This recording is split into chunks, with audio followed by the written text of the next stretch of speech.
Kraken, my name is Hans, and for today's video guys, i-share natin sa inyo yung update natin guys regarding dito sa Speedman. So guys, ituturo natin sa inyo kung ano yung mga nakita ko dito guys na flaws and bagay na pwedeng maging problem nyo regarding this game. So guys, ipapakita natin yan sa inyo. But before that guys, meron pala tayong 500 pesos giveaway. And syempre guys, kung ano yung mga kinoment nyo dun sa ating 500 pesos giveaway, iraraffle na natin yan. Syempre para hindi masayang yung ating week guys, at syempre makapagbigay tayo sa inyo ng 500 pesos. So guys, ipapakita natin sa inyo kung sino yung winner, and let's go!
So eto guys, ito papatayin ko muna guys yung boss. Then ituturo natin sa inyo yung mga nalaman ko regarding this game guys.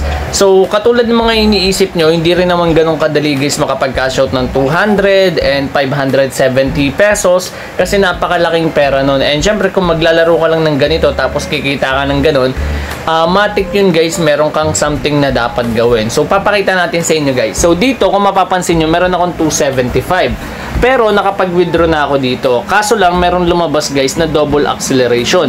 So wala kang choice guys, wala kang option. Talagang ganito lang yung gagawin mo. So yung double acceleration na yun guys, dodoblehin daw nila yung rewards. Ang kapalit nun, kailangan nyo lang guys magawa tong double process. So yung double process na to, kailangan nyo guys dito mag-invite para makakuha kayo. So pwede kang mag-invite dito, may makakuha kang one time. Pero kailangan dito guys marami kang invite, so medyo mahirap makuha tong doble na to. Lalo na kapag katulad ko lang din kayo, hindi ko pa kaya mag-invite masyado. Meron ako na-invite kaso 8 na tao pa lang. Tapos eto guys, yung 570 makukuha mo daw siya. So check lang natin tong rules, pakita natin sa inyo. Nandito siya guys, ayan. Okay, so complete the acceleration within 15 days to double the amount. If the acceleration fails, you can only withdraw the original amount. So the acceleration task is reset daily and the unused amount will be retained when reset. So marireceive mo lang dito guys yung 570. Kaso hindi ko pa alam after 15 days kung magiging totoo ba yan. Kung sa tingin nyo totoo guys or na-experience nyo na to, please comment it down below para guys sa mga syempre nag-aantay ng update regarding this one. So siguro gawa ko ng update dito kapag natapos na natin yung 15 days. So ito yung problem dito guys sa banknotes. Ayan. Next one naman guys is ito. So ito mahirap naman to makuha, pero may way para makapag-withdraw ka dito guys. So ang minimum withdrawal dito guys is 200 pesos. Okay, so kapag withdraw nyo yan, ayan 200 yung lalabas. So para makapag-withdraw ka dyan, kailangan mo lang daw guys, ayan. So pakita natin sa inyo So click ko lang tong nasa taas. So pakita natin sa inyo guys click lang natin tong nasa taas, ayan. So click nyo lang yan guys, may makikita kayo dito guys na hint. So sabi dito is after the leg strength is upgraded to 50, diamonds can be exchanged for gold coins. So kung mapapansin nyo nandito guys yung kanilang ayan, exchange, and syempre manggigigil ka dito. So kung mapapansin mo 32 or 3,281 na gems, magiging or katumba siya guys ng 11,015k. Okay, so check natin. So balik tayo doon. Ayan. So dito siya guys mapupunta. So once na magawa mo yun, ayan, piggy bank ata siya or dito guys. Pero meron kasi akong subscriber, ayan, solid natin nakausap yun. Ang sabi niya, ganun din daw guys yung magiging problem. Double acceleration din ata, or kung may something ka pa rin na gagawin, or kailangan mo rin daw ng maraming invite. Yun pala yung pagkasabi niya, maraming invite pa rin kailangan mo para makapag-withdraw ka dito. Pero ang pinaka-way lang natin dito guys is itong 570 after 15 days. So equivalent guys, kasi yung 570 na naipon ko dito nung nakaraan, inabot din ako ng 3 days. So sa loob ng 18 days, kung totoo man, mawi-withdraw mo yung 570. Pero yung karamihan nakakapag-withdraw talaga dito guys is mga influencer, and yung mga nakikita nyo sa screen na lumalabas na withdrawal na yan, paulit-ulit lang to guys. Hindi ko lang alam kung legit siya, pero yan, paulit-ulit lang siya. Pero yung mga influencer na nakita ko nakakapag-withdraw, mukha namang legit. So ayun lang. Pero itong mga lumalabas dito sa screen guys, hindi ko lang din alam. So paulit-ulit lang yan guys. Paulit-ulit lang yung mga nakakapag-withdraw na yan. Kahit abutin pa ng ilang araw, may kita nyo ulit yung name nila. And same amount lang din guys. Okay? So yun yung update natin dito guys regarding dito sa Speedman. So yung sinasabi ko kanina guys na mahirap makuha, ito yon sa cumulative activity. Ayan, kasama din to. Kaso mahirap din to guys. Ayan, kailangan nyo maglaro dito. Pero pinaka-goal talaga ng application na to is mag-invite para mas maraming manood ng ads. And dito kasi guys, pwede mong, ito for example, ito, sa paglalaro ko na ito, pwede ako mag-skip dito ng ads eh. Ayan, pwede ako mag-skip pala.